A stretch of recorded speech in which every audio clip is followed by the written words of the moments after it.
لیکن یہ لوگ شک میں پڑے کھیل رہے ہیں۔ تو اس دن کا انتظار کرو کہ آسمان سے صاف دھواں نکلے گا جو لوگوں پر چھا جائے گا، یہ درد دینے والا عذاب ہے۔ اس وقت وہ کہیں گے کہ اے پروردگار، ہم سے اس عذاب کو دور کر، ہم ایمان لاتے ہیں۔ اس وقت ان کو نصیحت کہاں مفید ہوگی، جبکہ ان کے پاس پیغمبر آ چکے جو ہمارے احکام کھول کر بیان کر دیتے تھے۔ پھر انہوں نے ان سے منہ پھیر لیا اور کہنے لگے، یہ تو سکھایا پڑھایا ہوا ہے، دیوانہ ہے، ہم تو تھوڑے دنوں عذاب ٹال دیتے ہیں مگر تم پھر کفر کرنے لگتے ہو۔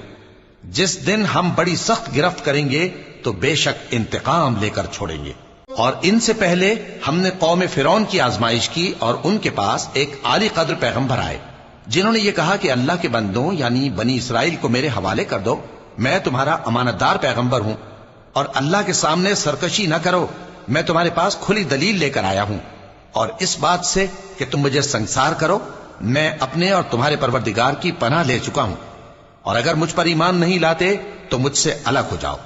تب موسیٰ نے اپنے پروردگار سے دعا کی کہ یہ نافرمان لوگ ہیں۔